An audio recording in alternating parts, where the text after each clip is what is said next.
Hi ಎಲ್ರಿಗೂ ನಮಸ್ಕಾರ, welcome back. ಹೇಗಿದ್ದೀರಾ ಎಲ್ಲರೂ? ಚೆನ್ನಾಗಿದ್ದೀರಾ ಅಂತ ಭಾವಿಸ್ತೀನಿ. ಬನ್ನಿ ಇವತ್ತಿನ ವ್ಲಾಗ್ನ ಸ್ಟಾರ್ಟ್ ಮಾಡೋಣ. ಇವತ್ತು ನಾನು ಡೈಲಿ ವ್ಲಾಗ್ ಮಾಡ್ತಾ ಇದ್ದೀನಿ. ಬೆಳಗ್ಗೆ 6:30ಗೆ ವ್ಲಾಗ್ನ ಸ್ಟಾರ್ಟ್ ಮಾಡಿದ್ದೀನಿ. ನಮ್ಮ ಚಿನ್ನಿಗೆ ಸ್ಕೂಲ್ ಸ್ಟಾರ್ಟ್ ಆದಾಗಿಂದ ಅವರು ಬೆಳಗ್ಗೆ 6 o'clock to 7 o'clock online dance class ಇಡ್ತಾ ಇದ್ದಾರೆ. ಹಾಗೆಯೇ evening 8 o'clock to 9 o'clock theory classes ಇರುತ್ತೆ. ಬೆಳಗ್ಗೆನೇ ಪ್ರಾಕ್ಟಿಕಲ್ ಇರುತ್ತೆ. ಅವಳಿಗೆ ಒಳ್ಳೆ ಎಕ್ಸಸೈಸ್ ಆಗುತ್ತೆ, ಎನರ್ಜಿ ಬೂಸ್ಟ್ ಆಗುತ್ತೆ, ಹಾಗೆಯೇ ಫ್ರೆಶ್ ಮೈಂಡ್ ಆಗಿರುತ್ತೆ ಅಲ್ವಾ ಬೆಳಗ್ಗೆನೇ ಈ ರೀತಿ ಮಾಡೋದ್ರಿಂದ. ನಾನು ಕೂಡ ಅಷ್ಟೇ ಬೆಳಗ್ಗೆ ಒಂದು 6 o'clockಗೆ ಎದ್ದೊಳ್ತಾ ಇದ್ದೀನಿ. ಇವಾಗ ಮುಂಚೆ ಎಲ್ಲ ಸ್ವಲ್ಪ ಬೇಗ ಹೇಳ್ತಾ ಇದ್ದೆ. ಇವಾಗ ಹಾಲಿಡೇಸ್ ಅವ್ರಿಗೆ ಸಮ್ಮರ್ ಹಾಲಿಡೇಸ್ ಬಂದಾಗಿಂದ ನಾನು ಕೂಡ ಸ್ವಲ್ಪ ಲೇಝಿ ಆಗಿಬಿಟ್ಟಿದ್ದೀನಿ. ಬೆಳಗ್ಗೆ ಲೇಟಾಗಿ ಎದ್ದೊಳೋದು ಮಾಡ್ತಾಯಿದ್ದೆ. ಇವಾಗ ಮತ್ತೆ ಸ್ಕೂಲ್ ಸ್ಟಾರ್ಟ್ ಆಯ್ತಲ್ಲ, ಮತ್ತೆ ಬೇಗ ಎದ್ದೊಳ್ಳಲೇಬೇಕು. ಇವ್ರಿಗೆ ರೆಡಿ ಮಾಡಿ ಕಳಿಸಿ ಆಮೇಲೆ ಅನಿಲ್ಗೆ ಈ ಥರ ಇರುತ್ತೆ. ಮುಂಚೆ ಅಂದರೆ ಅನಿಲ್ಗೆ ಲೇಟಾಗಿ ಹೋಗ್ತಾ ಇದ್ರಲ್ಲ, ಮಕ್ಕಳಿಬ್ರು ಮನೇಲೇ ಇದ್ದರು, ಹಾಗಾಗಿ ಸ್ವಲ್ಪ ಲೇಟಾಗಿ ಹೇಳ್ತಾ ಇದ್ದೆ. ಇವತ್ತಿನ ವ್ಲಾಗ್ನ ಕಂಟಿನ್ಯೂ ಮಾಡೋಣ. ನಿಮಗೆಲ್ಲ ಈ ವ್ಲಾಗ್ ಇಷ್ಟ ಆದರೆ ಲೈಕ್ ಮಾಡಿ, ಶೇರ್ ಮಾಡಿ ಹಾಗೂ ಕಮೆಂಟ್ ಮಾಡಿ. ಹಾಗೆಯೇ ನನ್ನ ವೀಡಿಯೋಸ್ ನಿಮಗೆ ಇಷ್ಟ ಆಗ್ತಾಯಿದ್ರೆ ಸಬ್ಸ್ಕ್ರೈಬ್ ಮಾಡ್ಕೊಂಡು ನೋಡಿ, ಸಪೋರ್ಟ್ ಮಾಡಿ ಅಂತ ಕೇಳ್ಕೊಳ್ತಾ ಬನ್ನಿ ವ್ಲಾಗ್ನ ಕಂಟಿನ್ಯೂ ಮಾಡೋಣ. ಹಾಗೆಯೇ ಒಂದಷ್ಟು ದಿನ ವ್ಲಾಗ್ ಮಾಡಿರಲಿಲ್ಲ, ಯಾಕೆ ಏನು ಅಂತ ಆಲ್ರೆಡಿ ನಾನು ಲಾಸ್ಟ್ ವ್ಲಾಗಲ್ಲೇ ಹೇಳಿದ್ದೀನಿ. ಹಾಗೆಯೇ ಒಂದಷ್ಟು ರೆಸ್ಪಾನ್ಸಿಬಿಲಿಟೀಸ್ನ ಒಪ್ಕೊಂಡ್ಬಿಟ್ಟಿದ್ದೀನಿ. ಯೂಶ್ವಲಿ ನಾನು ಜೆನ್ಯೂನ್ ಆಗಿರೋ ಪ್ರಾಡಕ್ಟ್ಸ್ನ ಮಾತ್ರ ಯೂಸ್ ಮಾಡ್ತೀನಿ. ಅದು ಅಲ್ಲದೆ ನಾನು ಯೂಸ್ ಮಾಡಿ ಆಮೇಲೆ ನನಗೆ ಇಷ್ಟ ಆದರೆ, ನನಗೆ ಚೆನ್ನಾಗಿದೆ ಅಂತ ಅನಿಸಿದ್ರೆ, ನಿಮಗೂ ಕೂಡ ಯೂಸ್ ಆಗುತ್ತೆ ಅಂತ ಅನಿಸಿದ್ರೆ ಮಾತ್ರ ಅದನ್ನು ನಾನು ನಿಮ್ಮ ಜೊತೆ ಶೇರ್ ಮಾಡ್ಕೊಳ್ತೀನಿ. ಇಲ್ಲ ಅಂತಂದರೆ ನಾನು ಅಲ್ಲೇ ಡಿನೈ ಮಾಡ್ತೀನಿ. ಅವ್ರಿಗೂ ಕೂಡ ಅಷ್ಟೇ ಎಷ್ಟೋ ಈ ರೀತಿ ನಾನು ಡಿನೈ ಮಾಡಿದ್ದೀನಿ ತುಂಬಾ. ಇವತ್ತು ನಾನು ನಿಮ್ಮ ಜೊತೆ ಒಂದು ತುಂಬಾ ಸೂಪರ್ ಆಗಿರೋ ಪ್ರಾಡಕ್ಟ್ನ ಶೇರ್ ಮಾಡ್ತಾ ಇದ್ದೀನಿ. ನಿಮ್ಮ ಮಕ್ಕಳಿಗೆ ಕೂಡ ನೀವು ಇದನ್ನು ಯೂಸ್ ಮಾಡ್ಬೋದು. ನಮ್ಮ ಮನೇಲಿ ನಮ್ಮ ಕೃಷ್ಣಂಗೆ ನಾನು ಯೂಸ್ ಮಾಡ್ತಾ ಇದ್ದೀನಿ. ಆಲ್ರೆಡಿ ನಿಮಗೆ ಈ ಪ್ರಾಡಕ್ಟ್ನ ನಾನು ಶೇರ್ ಮಾಡಿದ್ದೀನಿ ಕೂಡ ಒಂದು ವಿಡಿಯೋದಲ್ಲಿ. ಇವತ್ತು ಸ್ಕೂಲಿಂದ ಬರ್ತಿದ್ದಂಗೆ ಪಾರ್ಸೆಲ್ ರೆಡಿ ಇತ್ತು. ನಮ್ಮ ಕೃಷ್ಣಂಗೆ ಮಾಮಾ ಅರ್ತ್ ಕಡೆಯಿಂದ ಒಂದು ಶಾಂಪೂ ಹಾಗೆಯೇ ಸನ್ಸ್ಕ್ರೀನ್ನ ಕಳಿಸಿದ್ರು. ನಾನೇ ಓಪನ್ ಮಾಡ್ತೀನಿ ಅಂತ ಅವನೇ ಓಪನ್ ಮಾಡ್ತಾ ಇದ್ದಾನೆ. ಅವನಿಗೆ ತುಂಬಾ ಇಷ್ಟ ಆಗಿದೆ ಈ ಪ್ರಾಡಕ್ಟ್. ಸೋಪ್ ಆಗಿರ್ಬೋದು, ಹಾಗೆಯೇ ಮಾಯ್ಶ್ಚರೈಸರ್, ಶಾಂಪೂ ಹಾಗೆಯೇ ಸನ್ಸ್ಕ್ರೀನ್ ಅವನಿಗೆ ತುಂಬಾ ಇಷ್ಟ ಆಗಿದೆ. ಮಕ್ಕಳಿಗಾಗಿ ನಾವು ಯಾವುದೇ ಪ್ರಾಡಕ್ಟ್ನ ಬೈ ಮಾಡ್ತೀವಿ ಅಂತ ಅಂದರೂ ಕೂಡ ತುಂಬಾ ಹುಡುಕ್ತೀವಿ. ಹಾಗೆಯೇ ನಾನು ಕೂಡ ಅಷ್ಟೇ, ಮಕ್ಕಳಿಗೆ ಯಾವುದೇ ಪ್ರಾಡಕ್ಟ್ನ ಅಪ್ಲೈ ಮಾಡಬೇಕು ಅಂತ ಅಂದ್ರೂ ಸಾಕಷ್ಟು ಬಾರಿ ಯೋಚನೆ ಮಾಡಿ ನಾವು ಯೂಸ್ ಮಾಡ್ತೀವಿ. ಅದೇ ರೀತಿಯಾಗಿ ನಾನು ಇವತ್ತು ಮಾಮಾ ಅರ್ತ್ನ ಯೂಸ್ ಮಾಡ್ತಾ ಇದ್ದೀನಿ. ಮಾಮಾ ಅರ್ತ್ ಅವರ ಸನ್ಸ್ಕ್ರೀನ್ ಆಗಿರ್ಬೋದು, ಶಾಂಪೂ ಆಗಿರ್ಬೋದು, ಸೋಪ್ ಆಗಿರ್ಬೋದು ತುಂಬಾ ಚೆನ್ನಾಗಿದೆ. ನನ್ನ ಮಗನಿಗೆ ಸ್ವಿಮ್ಮಿಂಗ್ ಕ್ಲಾಸ್ಗೆ ಕಳಿಸೋದ್ರಿಂದ ಹಾಗೆಯೇ ಹೊರಗಡೆ ತುಂಬ ಆಟ ಆಡೋದ್ರಿಂದ ಅವನಿಗೆ ಸನ್ಸ್ಕ್ರೀನ್ ತುಂಬಾ ಹೆಲ್ಪ್ ಆಗ್ತಾ ಇದೆ ಅಂತ ಹೇಳ್ಬೋದು. ಮಾಮಾ ಅರ್ತ್ ಅವರ ಎಲ್ಲ ಪ್ರಾಡಕ್ಟ್ಸ್ನು ಕೆಮಿಕಲ್ ಫ್ರೀ ಆಗಿರುತ್ತೆ, ಟಾಕ್ಸಿನ್ ಫ್ರೀ ಆಗಿರುತ್ತೆ. ಹಾಗೆಯೇ ಇವರ ಈ ಸನ್ಸ್ಕ್ರೀನ್ ಬಂದ್ಬಿಟ್ಟು ಯಾವುದೇ ರೀತಿಯಾದಂಥ ವೈಟ್ ಕ್ಯಾಸ್ಟ್ ಇರೋದಿಲ್ಲ. ಮಕ್ಕಳಿಗೆ ನಾವು ಯಾವುದೇ ಭಯ ಇಲ್ಲದೆ ಈ ಪ್ರಾಡಕ್ಟ್ನ ಯೂಸ್ ಮಾಡ್ಬೋದು. ಇವಾಗಂತೂ ಬಿಸಿಲು ಎಷ್ಟಿರುತ್ತೆ ಅಂದರೆ, ಇದ್ದಕ್ಕಿದ್ದಂಗೆ ಮಳೆ ಬರುತ್ತೆ, ತಕ್ಷಣ ತುಂಬ ಹೆವಿ ಬಿಸಿಲು ಇರುತ್ತೆ. ಹಾಗಾಗಿ ಇದರಲ್ಲಿ SPF 50 ಇರೋದ್ರಿಂದ ಆ ರೀತಿಯಾದಂಥ UVB ರೇಸಿಂದ ನಮ್ಮ ಮಕ್ಕಳ ಸ್ಕಿನ್ನ ಪ್ರೊಟೆಕ್ಟ್ ಮಾಡುತ್ತೆ. ಹಾಗೆಯೇ ಇದನ್ನು ಅಪ್ಲೈ ಮಾಡೋದ್ರಿಂದ ಸ್ಕಿನ್ ತುಂಬ ಸಾಫ್ಟ್ ಕೂಡ ಆಗುತ್ತೆ. ಸ್ವಿಮ್ಮಿಂಗ್ ಪೂಲಲ್ಲಿ ಯೂಶ್ವಲಿ ತುಂಬಾ ಕ್ಲೋರಿನ್ನ ಯೂಸ್ ಮಾಡ್ತಾರೆ. ಇದರಿಂದ ಮಕ್ಕಳ ಸ್ಕಿನ್ಗೆ ಹಾರ್ಮ್ ಆಗುತ್ತೆ ಅಂತ ನಾವು ತುಂಬಾ ಯೋಚನೆ ಮಾಡ್ತಾ ಇರ್ತೀವಿ. ಅದಕ್ಕೋಸ್ಕರ ಯಾವುದ್ಯಾವುದೋ ಕೆಮಿಕಲ್ ಇರೋವಂಥ ಪ್ರಾಡಕ್ಟ್ನ ಯೂಸ್ ಮಾಡ್ತಾ ಇರ್ತೀವಿ. ಅದ್ರ ಬದಲು ನಾವು ಮಾಮಾ ಅರ್ತ್ ಅವರ ಈ ಒಂದು ಕ್ರೀಮ್ನ ಯೂಸ್ ಮಾಡೋದ್ರಿಂದ ಸ್ವಿಮ್ಮಿಂಗ್ ಮುಂಚೆ ತುಂಬಾ ಒಳ್ಳೆಯದು. ಸ್ಕಿನ್ ಕೂಡ ತುಂಬಾ ಸಾಫ್ಟ್ ಆಗುತ್ತೆ. ಇದು ವಾಟರ್ ರೆಸಿಸ್ಟೆಂಟ್ ಆಗಿರೋದ್ರಿಂದ ನಿಮ್ಮ ಸ್ಕಿನ್ನ ಚೆನ್ನಾಗಿ ಪ್ರೊಟೆಕ್ಟ್ ಮಾಡುತ್ತೆ. ಮಾಮಾ ಅರ್ತ್ ಅವರು ಕಸ್ಟಮರ್ ಫೀಡ್ಬ್ಯಾಕ್ನ ತುಂಬಾ ಇಂಪಾರ್ಟೆಂಟಾಗಿ ತೊಗೊಳ್ತಾರೆ. ಫಾರ್ ಎಕ್ಸಾಂಪಲ್, ಆನಿಯನ್ ಶಾಂಪೂನ ಅವರು ಇಂಪ್ರೂವ್ಡ್ ವರ್ಷನ್ ಬಿಟ್ಟಿದ್ದಾರೆ ಅಂತ ಅಂದರೆ, ನನಗೆ ವರ್ಕ್ ಆಗ್ತಾ ಇಲ್ಲ ಅಂತ ಕಸ್ಟಮರ್ ಫೀಡ್ಬ್ಯಾಕ್ನ ಕೊಟ್ಟಿರೋದನ್ನು ಅವರು ತೊಗೊಂಡು ಅದನ್ನು ಇಂಪ್ರೂವ್ ಮಾಡಿ ಇವಾಗ ಮಾರ್ಕೆಟ್ಗೆ ಬಿಟ್ಟಿದ್ದಾರೆ. ಅದೇ ರೀತಿ ನೀವು ಕೂಡ ಅಷ್ಟೇ ಪ್ರಾಡಕ್ಟ್ನ ಯೂಸ್ ಮಾಡಿ ನಿಮಗೆ ಇಷ್ಟ ಆಗಿಲ್ಲ ಅಂದರೆ ಖಂಡಿತ ಫೀಡ್ಬ್ಯಾಕ್ ಕೊಡಿ. ಹಾಗೆಯೇ ಮಾಮಾ ಅರ್ತ್ ಅವರ ಎಲ್ಲ ಪ್ರಾಡಕ್ಟ್ಸನ್ನು ನೈಕಾ, ಫ್ಲಿಪ್ಕಾರ್ಟ್, ಅಮೆಝಾನ್, ಪರ್ಪಲ್ ಹಾಗೆಯೇ ಮಾಮಾ ಅರ್ತ್ ಅವರ ವೆಬ್ಸೈಟಲ್ಲಿ ಕೂಡ ಸಿಗುತ್ತೆ. ಅಲ್ಲಿ ನೀವೇನಾದ್ರು ಬೈ ಮಾಡ್ತೀನಿ ಅಂತ ಅಂದರೆ ನನ್ನ ಕೂಪನ್ ಕೋಡ್ನ ಸ್ಕ್ರೀನ್ ಮೇಲೆ ಕೊಟ್ಟಿರ್ತೀನಿ. ಅದನ್ನು ಯೂಸ್ ಮಾಡೋದ್ರಿಂದ ನಿಮಗೆ 20% ಡಿಸ್ಕೌಂಟ್ ಸಿಗುತ್ತೆ. ನೈಕಾ, ಫ್ಲಿಪ್ಕಾರ್ಟ್, ಅಮೆಝಾನ್, ಪರ್ಪಲ್ ಇದು ಅಲ್ಲದೆ ಹೊರಗಡೆ ನಿಮ್ಮ ಮನೆ ಹತ್ತಿರ ಇರೋವಂಥ ಶಾಪಲ್ಲಿ ಕೂಡ ನಿಮಗೆ ಇದು ಸಿಗುತ್ತೆ. ನಿಮಗೆ ಇಷ್ಟ ಆದರೆ ಖಂಡಿತ ಈ ಪ್ರಾಡಕ್ಟ್ನ ಬೈ ಮಾಡಿ. ಬನ್ನಿ ಇವತ್ತಿನ ವ್ಲಾಗ್ನ ಕಂಟಿನ್ಯೂ ಮಾಡೋಣ. ಇವತ್ತು ಅನಿಲ್ ಮನೆಯಲ್ಲೇ ಇದ್ದಿದ್ದರಿಂದ ಏನು ಮಾಡಿದ್ರು, ಮಾರ್ಕೆಟ್ಗೆ ಹೋಗ್ಬಿಟ್ಟು ತರಕಾರಿ ತೊಗೊಬಂದರು. ಸ್ವಲ್ಪ ಅಲ್ಲೇ ಹೊರಗಡೆ ಹೋಗಿದ್ರು ಮಾರ್ಕೆಟ್ ಹತ್ರನೇ. ಹಾಗಾಗಿ KR ಮಾರ್ಕೆಟ್ಗೆ ಹೋಗಿ ಇವತ್ತು ಒಂದಷ್ಟು ತರಕಾರಿ, ಹಣ್ಣು, ಸೊಪ್ಪು ಎಲ್ಲ ತೊಗೊಬಂದಿದ್ದಾರೆ. ಅದನ್ನೆಲ್ಲ ಸ್ವಲ್ಪ ನೀಟಾಗಿ ಸ್ಯಾಗ್ರಿಗೇಟ್ ಮಾಡಿಕೊಂಡು ಎಲ್ಲ ವಾಶ್ ಮಾಡಿಕೊಂಡು ಫ್ರಿಜ್ಜಲ್ಲಿ ಜೋಡಿಸ್ಕೊಳ್ಳೋಣ ಅಂಥೇಳಿ ಎಲ್ಲ ಓಪನ್ ಮಾಡ್ತಾಯಿದ್ರು. ಒಂದಷ್ಟು ಪ್ಲಾಸ್ಟಿಕ್ ಕವರ್ಸು ಕೊಟ್ಬಿಟ್ಟಿದ್ದಾರೆ. ನನಗದೇ ಇಷ್ಟ ಆಗಲ್ಲ. ಒಂದೊಂದು ಸರಿ ಈ ರೀತಿ ಏನಕ್ಕಪ್ಪ ಮಾರ್ಕೆಟಲ್ಲಿ ಇಷ್ಟೊಂದು ಪ್ಲಾಸ್ಟಿಕ್ ಕವರ್ಸ್ ಬಿಟ್ಟಿದ್ದಾರೆ ಅಂತ ಅನಿಸುತ್ತೆ. ಎಲ್ಲದನ್ನು ಒಟ್ಟು ಮಾಡಿ ಡ್ರೈ ಕಸಕ್ಕೆ ಹಾಕಬೇಕು. ಫ್ರೂಟ್ಸ್ ಕೂಡ ತೊಗೊಬಂದಿದ್ರು. ಆ್ಯಪಲು ಮತ್ತು ದಾಳಿಂಬೆ ಹಾಗೆಯೇ ಬ್ಲ್ಯಾಕ್ ಗ್ರೇಪ್ಸ್ ತೊಗೊಬಂದಿದ್ರು. ಮತ್ತು ಇಲ್ಲೆಲ್ಲ ತುಂಬಾ ಕಾಸ್ಟ್ಲಿ ತರಕಾರಿ. ಮಾರ್ಕೆಟಲ್ಲಿ ಪರವಾಗಿಲ್ಲ, ಕಡಿಮೆ ಇದೆ ರೇಟು. ಬೀನ್ಸ್ ಎಲ್ಲ 200 ರೂಪಾಯಿ 220 ರೂಪಾಯಿನೋ ಇಲ್ಲಿ ನಾವು ಮೊನ್ನೆ ತೊಗೊಂಡಾಗ. ಮಾರ್ಕೆಟಲ್ಲಿ 80 ರೂಪಾಯಿ ಅಂತೆ. ಒಂಥರ ಅನಿಸುತ್ತೆ, ಎಷ್ಟೊಂದು ಡಿಫ್ರೆನ್ಸಪ್ಪ ಅಂತ ಅನಿಸುತ್ತೆ. ನಾನಿವಾಗ ಮಧ್ಯಾಹ್ನ ಊಟಕ್ಕೆ ಬಸ್ಸಾರು ಮಾಡೋಣ ಅಂತ ಮಾಡ್ತಾಯಿದ್ದೆ. ಆದರೆ ಕೋಸಿತ್ತು, ಸ್ವಲ್ಪ ಬೀನ್ಸ್ ಇತ್ತು, ಬೇಳೆ ಹೆಸರು ಕಾಳು ಎಲ್ಲ ಹಾಕಿಬಿಟ್ಟು ಬಸ್ಸಾರು ಮಾಡಿಬಿಟ್ರೆ ಮಧ್ಯಾಹ್ನಕ್ಕೆ ರಾತ್ರಿಗೂ ಆಗಿಬಿಡುತ್ತೆ ಅಂಥೇಳಿ. ಅನಿಲ್ ಕೂಡ ಮನೆಯಲ್ಲೇ ಇದ್ರಲ್ವ, ಅಂದರೆ ಹೊರಗಡೆ ಹೋಗಿದ್ರು, ಮಧ್ಯಾಹ್ನ ಬಂದರು. ಅವ್ರು ಬಂದಮೇಲೆ ಬಿಸಿ ಬಿಸಿ ಮುದ್ದೆ ಮಾಡಿ ಅನ್ನ ಮಾಡಿ ಬಸ್ಸಾರು ಮಾಡಿದೆ, ಊಟ ಮಾಡಿದ್ವಿ. ಆಮೇಲೆ ತರಕಾರಿನೂ ಸ್ವಲ್ಪ ತೊಳೆದ್ಬಿಟ್ಟು ಎಲ್ಲ ಹಾಕಿದ್ದೆ ಈ ಥರ. ಅದೆಲ್ಲ ಸ್ವಲ್ಪ ಡ್ರೈ ಆದಮೇಲೆ ಫ್ರಿಜ್ಜಲ್ಲಿ ನೀಟಾಗಿ ಜೋಡಿಸ್ಕೊಂಡೆ. ಇದು ಶುಕ್ರವಾರದ ವ್ಲಾಗ್. ಶುಕ್ರವಾರ ಪೂಜೆ ಎಲ್ಲ ಮಾಡಿದೆ, ಎಲ್ಲ ಆಯಿತು. ಅದಾದಮೇಲೆ ಮಧ್ಯಾಹ್ನ ಅಡುಗೆ ಕೂಡ ಮಾಡಿದೆ. ಅನಿಲೇ ಹೋಗಿ ಮಕ್ಕಳನ್ನ ಕರ್ಕೊಬಂದರು. ಅವರು ಹೊರಗಡೆ ಹೋಗಿದ್ರು, ಬಂದು ತರಕಾರಿ ತೊಗೊಬಂದ್ರ. ಅದಾದಮೇಲೆ ಮಕ್ಕಳನ್ನ ಕರ್ಕೊಂಡು ಬಂದರು. ಆಮೇಲೆ ಊಟ ಮಾಡಿದ್ವಿ. ಇವತ್ತು ನಾನು ಟೈಟಲ್ ಹಾಕಿರೋದನ್ನು ನೋಡಿ ನಿಮಗೆ ಗೊತ್ತಾಗಿರುತ್ತೆ, ಅದ್ರ ಬಗ್ಗೆ ಮಾತಾಡ್ತಾ ಇಲ್ವಲ್ಲ ಅಂತ ಅನ್ಕೋಬೋದು. ಅಯ್ಯೋ ಅಂದರೆ 6 ತಿಂಗಳು ಆಯಸ್ಸು ಕಡಿಮೆ. ನಿಜವಾಗ್ಲೂ ಹೌದು, ನಾನಂತೂ ಸಾಕಷ್ಟು ಸರಿ ಎಕ್ಸ್ಪೀರಿಯೆನ್ಸ್ ಮಾಡಿದ್ದೀನಿ ಇದನ್ನು. ನಾವೇ ಒಂದು ಅಂದ್ಕೊಂಡಿರ್ತೀವಿ, ಬಟ್ ಅವರೇ ಬೇರೆ ಥರ ಇರ್ತಾರೆ. ದಟ್ಸ್ ಓಕೆ, ಏನು ಮಾಡೋಕ್ಕಾಗಲ್ಲ. ಪ್ರಪಂಚ ಇರೋದೇ ಹಾಗೆ. ನನಗೆ ಎಷ್ಟೋ ಸರಿ ಇದು ಅರ್ಥ ಆಗಿದೆ, ಎಷ್ಟೋ ಸರಿ ಬುದ್ಧಿ ಕಲ್ತ್ಕೊಂಡಿರ್ತೀವಿ, ಆದರೂ ಕೂಡ ಮತ್ತೆ ಮತ್ತೆ ಅದೇ ತಪ್ಪು ಮಾಡ್ತೀವಿ. ಅದು ಯಾಕೆ ಅಂತ ನಂಗೆ ನಿಜವಾಗ್ಲೂ ಗೊತ್ತಿಲ್ಲ. ಇದು ನಮ್ಮ ದಡ್ಡತನನ ಅಥವಾ ನಾವು ನಿಜವಾಗ್ಲೂ ಅವರು ಚೇಂಜ್ ಆಗಿದ್ದಾರೆ ಅಂತ ಅಂದ್ಕೊಂಡಿರ್ತೀವಿ ಮಾಡ್ತೀವ ಅಂತ ಅನ್ಸೋಕ್ಕೆ ಶುರುವಾಗುತ್ತೆ ಒಂದೊಂದು ಸರಿ ತುಂಬ ಹೌದು, ನನ್ನದೇ ತೀರಾ ದಡ್ಡತನ ಅಂತ ಅನಿಸುತ್ತೆ. ಏನು ಮಾಡೋಕ್ಕಾಗಲ್ಲ, ನಾವಿರೋದೇ ಹಾಗೆ. ಮೋಸ ಹೋಗೋದು ಆಗಲಿ. ಎಷ್ಟು ದಿನ ಆಗುತ್ತೆ ನೋಡೋಣ. ಒಂದಿನ ಅಲ್ಲ ಒಂದಿನ ಬುದ್ಧಿ ಕಲ್ತ್ಕೊಳ್ತೀವಿ ಅಲ್ವಾ. ನೀವು ಕೂಡ ಅಷ್ಟೇ ಕಮೆಂಟ್ ಮಾಡಿ ತಿಳಿಸಿ.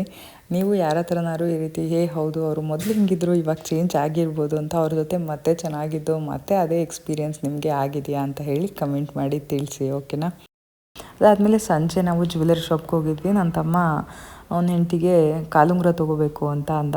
ಹಾಗಾಗಿ ಲಾಸ್ಟ್ ಟೈಮ್ ಹೋಗಿದ್ವಲ್ಲ ಅದೇ ಶಾಪ್ ಇದು, ಅಶೋಕ್ ಜ್ಯುವೆಲರ್ಸ್ ಅಂತ, ಗೌರವ್ ನಗರಲ್ಲಿರೋದು, JP ನಗರ್ 7th ಫೇಸು. ಇಲ್ಲೇ ಯೂಶ್ವಲಿ ನಾವು ಏನೇ ತೊಗೋಬೇಕಂದ್ರೂ ಇಲ್ಲಿಗೆ ಬರ್ತೀವಿ ಯಾವಾಗ್ಲೂ. ಚೆನ್ನಾಗಿ ಕೊಡ್ತಾರೆ ಇಲ್ಲಿ. ಅದಕ್ಕೋಸ್ಕರ ನಾನು ಲಾಸ್ಟ್ ಟೈಮ್ ಕಾಲುಂಗುರ ತೊಗೊಂಡಾಗ ಕೇಳಿದ್ರಿ ಎಷ್ಟು ಪ್ರೈಸು ಏನು ಅಂಥೇಳಿ. ನಾನು ತೊಗೊಂಡಾಗ 600 ಇತ್ತು, ಇವಾಗ 700 ಹೇಳಿದ್ರು. ಹಾಗೆಯೇ ನಮ್ಮ ತಮ್ಮ ತೊಗೊಂಡಿದ್ದು 1200.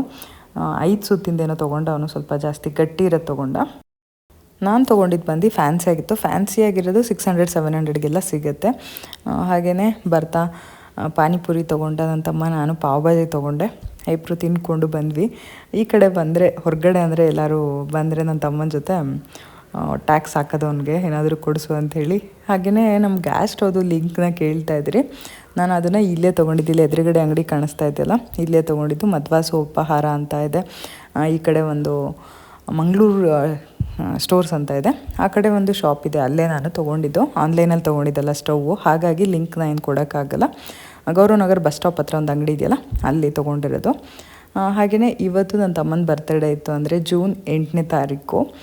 ಅದಕ್ಕೆ ನಾನು ಸ್ವಲ್ಪ ಶಾವಿಗೆ ಪಾಯಸ ಮಾಡಿಕೊಂಡು ಒಂದು ಕೇಕ್ ತೊಗೊಂಡು ತಮ್ಮನ ಬರ್ತಡೇ ಸೆಲೆಬ್ರೇಟ್ ಮಾಡೋಕ್ಕೆ ಹೋಗ್ತಾಯಿದ್ದೀವಿ. ಅಂದರೆ ಲಾಸ್ಟ್ ತಮ್ಮ ಆಕಾಶ್, ನನ್ನ ತಮ್ಮ ಅಭಿಲಾಷ್ ಆಕಾಶ್ ಅಂತ ಇಬ್ಬರ ಹೆಸರು.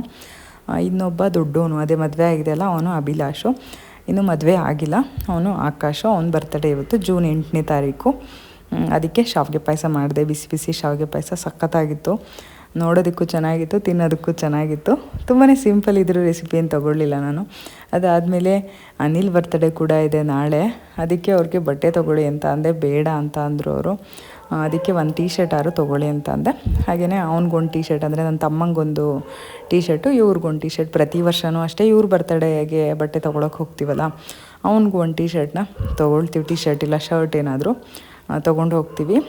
ಹಾಗೆಯೇ ಒಂದು ಟೀ ಶರ್ಟ್ ತೊಗೊಂಡು ಒಂದು ಕೇಕ್ನ ಪರ್ಚೇಸ್ ಮಾಡಿಕೊಂಡು ಬರ್ತಡೇ ಸೆಲೆಬ್ರೇಟ್ ಮಾಡೋಣ ಅಂತ. ಬರ್ಡೇ ಹ್ಯಾಟ್ ಏನು ಬೇಡ ಕಣಪ್ಪ, ಬೇಡ.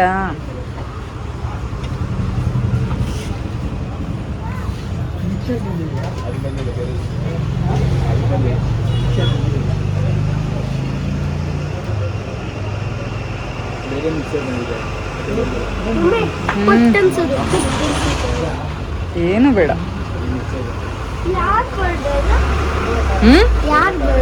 ಆಕಾಶನ್ ಬರ್ಡೇ.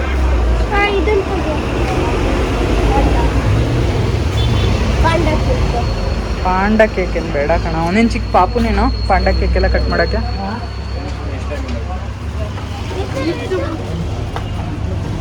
ಇದು ಕೇಕ್ ಅಲ್ಲ, ಇದು ಕೇಕ್ ಅಲ್ಲ.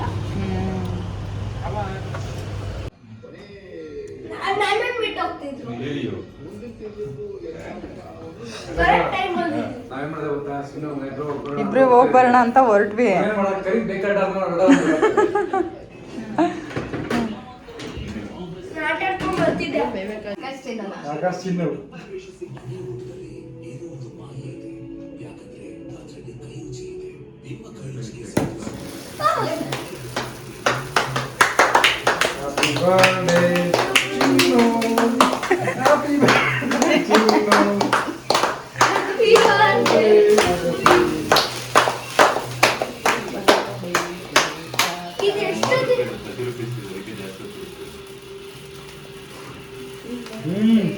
ಹೊಗೆ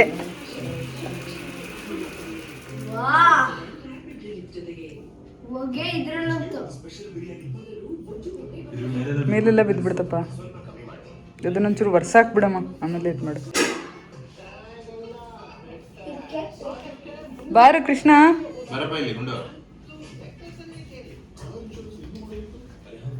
ಎರಡು ಚಾಕ್ಲೇಟ್ ಇದೆ ಫ್ಲೇವರ್.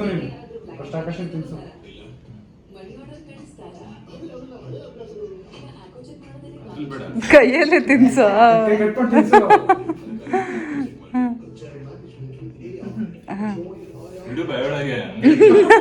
ಅವನ್ ತಿನ್ಬೇಕಲ್ಲ ಅಲ್ಲಿ, ಅವನ್ ಫಸ್ಟ್ ತಿನ್ಬೇಕು.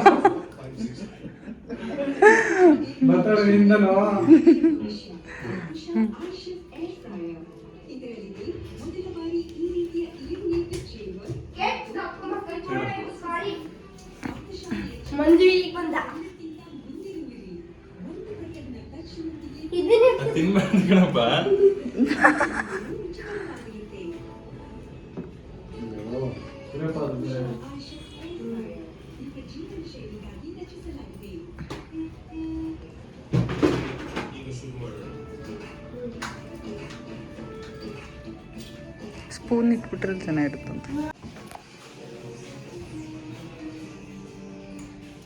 ಫಸ್ಟ್ ತಿನ್ನಿಸ್ತಾರೆ, ಆಮೇಲೆ ನೀನು ತಿಂತಾರೆ. ಇಬ್ರು ಹಂಗೆ ಮಾಡಿದ್ರಲ್ಲ, ನೀವು ಹಂಗೆ ಮಾಡಿದ್ರಿ. ಹಾ, ಫಸ್ಟ್ ನೀವು ತಿನ್ಬಿಟ್ಟು ಆಮೇಲೆ ತಿನ್ನೋದಲ್ಲ. ಬರ್ತಡೇ ಹುಡುಗನ್ ಫಸ್ಟ್ ತಿನ್ನಿಸ್ತಾರಪ್ಪ.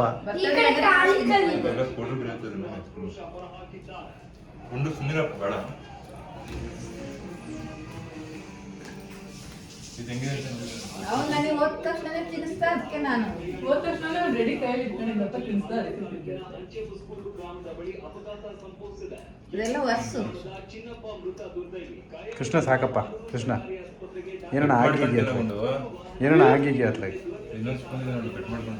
ತುಂಬ ದಿನದಿಂದ ನಮ್ಮ ಕೃಷ್ಣ ಪೋಕಿಮನ್ ಕಾರ್ಡ್ಸ್ ಕೊಡಿಸು ಅಂತ, ಏನೋ ಪೋಕಿಮನ್ ಕಾರ್ಡ್ಸ್ ಅಂತೆ, ಅದನ್ನು ಹಿಂಸೆ ಕೊಡ್ತಾ ಇದ್ದ. ಅದಕ್ಕೆ ಇವತ್ತು ಅದನ್ನು ಕೊಡಿಸ್ಕೊಂಡು ಕರ್ಕೊಂಡು ಬಂದೆ. ಇಲ್ಲೇ ಸ್ವಲ್ಪ ಹೊರಗಡೆ ಬಂದಿದ್ವಿ, ಕೇಕ್ ಕಟ್ಟಿಂಗ್ ಎಲ್ಲ ಮುಗಿಸ್ಕೊಂಡು. ಅನಿಲ್ ಸ್ವಲ್ಪ ಆ ಕಡೆ ಎಲ್ಲೋ ಹೋಗ್ಬರ್ತೀನಿ ಅಂತ ಹೇಳಿ ಹೋಗಿದ್ರು. ನಾನು ಇಲ್ಲೇ ವೆಯ್ಟ್ ಮಾಡ್ತಾಯಿದ್ದೆ ನಮ್ಮ ಕೃಷ್ಣನ ಜೊತೆ. ಹಾಗೆಯೇ ಒಂದು ಕ್ಲಿಪ್ಪಿಂಗ್ನ ತೊಗೊಂಡು ಅವನು ಪೋಕಿಮನ್ ಕಾರ್ಡ್ಸ್ ಕೊಡಿಸಿದ್ನಲ್ಲ, ಅದನ್ನು ಅಲ್ಲೇ ಓಪನ್ ಮಾಡಿಬಿಟ್ಟು ಇದು ಚೆನ್ನಾಗಿದೆ, ಅದು ಹಾಗಿದೆ, ಇದು ಹಿಂಗಿದೆ ಅಂತ ಹೇಳ್ತಾ ಇದ್ದ. ಅದನ್ನೇ ನಾನು ಕೂಡ ಒಂದು ಸ್ವಲ್ಪ ಲೈಟಾಗಿ ಕ್ಯಾಪ್ಚರ್ ಮಾಡಿಕೊಂಡೆ. ಹಾಗೆಯೇ ಇವತ್ತು ಒಂದಷ್ಟು ಕೆಲಸಗಳು ಕೂಡ ಆಯಿತು. ಅಕ್ವೇರಿಯಂ ಕೂಡ ಕ್ಲೀನ್ ಆಯಿತು. ಎಷ್ಟು ಚೆನ್ನಾಗಿ ಕಾಣಿಸ್ತಾ ಇದೆ ನೋಡಿ, ಹೊಸ ಥರ. ಅದೇ ತುಂಬ ಗಲೀಜಾಗಿದ್ದಾಗ ಏನೋ ಒಂಥರ ಕಾಣಿಸ್ತಾ ಇರುತ್ತೆ, ಅದೇ ನೀಟಾದಾಗ ಎಷ್ಟು ಚೆನ್ನಾಗಿ ಕಾಣುತ್ತೆ, ತುಂಬ ನೀಟಾಗಿ ಕಾಣಿಸ್ತಾ ಇತ್ತು. ಬಂದುಬಿಟ್ಟು ರಾತ್ರಿ ಮುದ್ದೆ ಮಾಡಿ ಮತ್ತು ಬಿಸಿ ಬಿಸಿ ಅನ್ನ ಮಾಡಿ ಊಟ ಮಾಡಿದ್ವಿ. ಅಮ್ಮ ಇಲ್ಲೇ ಊಟ ಮಾಡ್ಕೊಂಡು ಹೋಗ್ರಿ ಅಂತ ಅಂದರು. ನಾವು ಇಲ್ಲ, ಮನೆಗೆ ಹೋಗ್ಬಿಟ್ಟು ಊಟ ಮಾಡ್ತೀವಿ ಅಂತೇಳಿ ಪಾರ್ಸೆಲ್ ತೊಗೊಂಡು ಬಂದು ಮನೆಯಲ್ಲಿ ಊಟ ಮಾಡಿದ್ವಿ. ಹೀಗಿತ್ತು ಇವತ್ತಿನ ವ್ಲಾಗ್. ಈ ಒಂದು ಪುಟಾಣಿ ವ್ಲಾಗ್ ನಿಮಗೆಲ್ಲ ಇಷ್ಟ ಆಗಿದೆ ಅಂತ ಭಾವಿಸ್ತೀನಿ. ಇಷ್ಟ ಆಗಿದರೆ ಲೈಕ್ ಮಾಡಿ, ಶೇರ್ ಮಾಡಿ ಹಾಗೂ ಕಮೆಂಟ್ ಮಾಡಿ. ಹಾಗೆಯೇ ನೀವಿನ್ನೂ ನನ್ನ ಚಾನಲ್ನ ಸಬ್ಸ್ಕ್ರೈಬ್ ಮಾಡ್ಕೊಂಡಿಲ್ಲ ಅಂತ ಅಂದರೆ ಸಬ್ಸ್ಕ್ರೈಬ್ ಮಾಡ್ಕೊಳ್ಳಿ, ಸಪೋರ್ಟ್ ಮಾಡಿ. ನಿಮ್ಮ ಪ್ರೀತಿ ಪ್ರೋತ್ಸಾಹ ಸದಾ ಇರಲಿ ಅಂತ ಕೇಳ್ಕೊಳ್ತಾ ನಾನು ನಿಮಗೆ ಸಿಗ್ತೀನಿ ಇನ್ನೊಂದು ಹೊಸ ವಿಡಿಯೋ ಜೊತೆ. ಬರಲಾ? ಬಾಯ್.